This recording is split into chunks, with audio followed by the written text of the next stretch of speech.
Saroshi Dubash from Sri Lanka, and I hope I can give you some insight in how things happen there. So maybe it will be helpful to you here. I'd like to start with my background. It was my mother who set up a company which retails electrical and electronic appliances. She started with the idea of helping housewives to have a better and easier life. At that time when she started, the government didn't allow any imports into Sri Lanka. So all the electrical and electronic appliances had to be bought from auction houses, refurbished and then sold in a little shop she had in Colombo. When she started, she found it very difficult because the banks didn't give money to women, and she had to take my father along, who was not very happy about her doing that business, and she had to have him stand as guarantor so that she could carry on with the business. Well, she was very successful, and after some time, the government allowed imports into Sri Lanka. And my mother went forward and got several agencies like Electrolux and Belling, and this made the business even more successful. Finally, we got into the duty-free aspects of selling electrical and electronic appliances in the duty-free shops, and that started us in a very good direction. Now we have over 400 retail shops all around the island, and it's still a family company. My mother, father, my brothers and I run it. In addition to the electric and electronic appliances, we also allow people to come into the shops and pay their electricity and water bills and their telephone bills. So this helps them to look around the shop and buy other items. Currently now Sri Lanka is poised for a great retail experience. Its hospitality industry has post-war become very effective, and our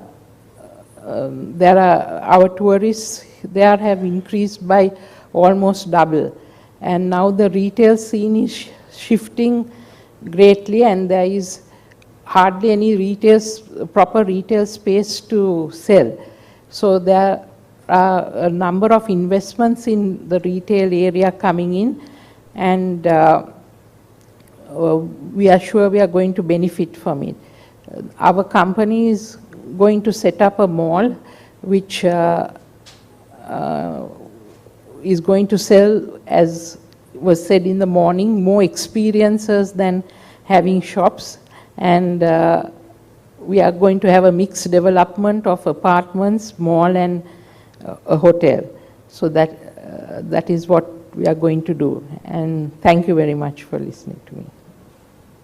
Well, I heard all three of you speak, and Lucy said a word which I touched was, I believe. And sorry, I forgot, Reshma. I keep missing you with your sister. Reshma said, like-minded heads and like-minded philosophy. And what Mrs. Dubash said was more in terms of successful business. They are not shy of what they have. They are not sure what they want to prove. And that's enough that they surely mean business. And what does this aspect of CSR in retailing mean to you guys? Is it only about those planting trees and blood donations, or is it something else, or reducing carbon footprint or plastic bags? May I answer from my perspective? I'd like to broaden it out. One of the reasons that I'm in business and one of the reasons that I enjoy what I do is to support and mentor the people that work for me. And for me to bring to bear my experience, to help people enjoy what they do, given that they have to work, to feel successful, to feel empowered. And I know I'm not talking CSR, but I'm talking about the reason that I actually am committed to my role, other than my clients and actually loving to shop, which is helpful, is to actually, give back to people as a result of the experience that I've been lucky enough to have.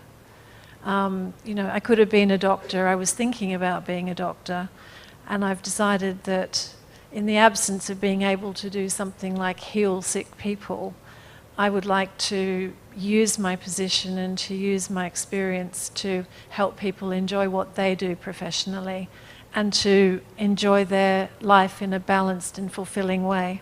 Sounds like a very big statement, but I really do believe that. And I think it is it's one of the reasons that people like working in my team, and it's one of the reasons that I've stayed as long as I have in the business that I'm in. I mean, I completely agree with that. When you get the opportunity to interact and work together with your team members to make a difference, it's really something that's pretty fulfilling, and I think we'd all agree very much on that. Going back to what it can mean also in business from a CSR perspective, I don't know the terminology or the words or what one will say, but what I know is the feeling that you get from it and the way that you can utilize your skills in the business that you have to give back, as Lucy said. And a very interesting, I'll give you an example of today. I'm on the way here and I get an email from a young entrepreneur herself who has started an online business which is creating jewelry that has been created only by female entrepreneurs in a village. And that is the skill set that they have found to promote themselves. Now, if our technology can empower those ladies to sell successfully and have a window to the world through which those goods can come across, I will be really happy if we can contribute in that way. Similarly, there's another enterprise which is called Boond, which is all about taking solar energy to rural villages. Now, online technology can contribute to helping empower these visionaries themselves in fulfilling and getting these visions out into reality. So if we have the opportunity to be a part of that in our day-to-day business, it's a real privilege. And then finding other ways that we are able to give back. And there are numerous ways that if we take a step out of our own shoes and our own desires for a minute and think about the skills that we have built over our time and how we can actually contribute it back to society, wherever you are in the world, it's a real fundamental gift. And we're very lucky, we're all very blessed to have that opportunity and the desire to actually make it something where you can give back the blessing that you have given. So it's hand in hand to what we do. We don't see it as two separate fields. It forms a fundamental part of us as people and as our business entities and our visions and our core values. We live by a set of values. It's not just words. They're actions that you actually want to implement in your life. So one of our core values is to be humble. Now, being humble means succeeding with great results, but remembering that humility, remembering that we are people at the end of the day, and we make mistakes, which is another value. Make mistakes, but learn from them. So there are all these lessons that we have in life, and I'm very happy to be able to be in a position where we can talk, share, and help each other to actually be better people. Because if you're better people, your business is better, your customers are happier. So it's kind of like a circle. It's a circle of life that we like to contribute in. So that's what it means for us. Okay. Our CSR activity for the firm is in education, and we educate the children of our staff by giving them books for their whole year requirement, and we also teach them computing and English, which is two of the most important skills we feel that they need today. In a personal capacity, I'm the chairperson of the Women's Chamber of Commerce and Industry in Sri Lanka, and the purpose of this committee is set up to help women entrepreneurs in every way that we can.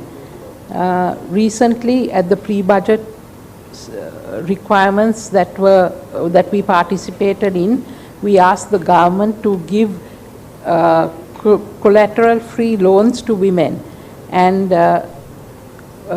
this was done in the budget, and we were very happy. The government is giving 250,000 rupees to all women entrepreneurs who are under 64 years old. So this is one of the things we have achieved, and like the other two panelists, I feel that we should give back since we have got so much. Thank you.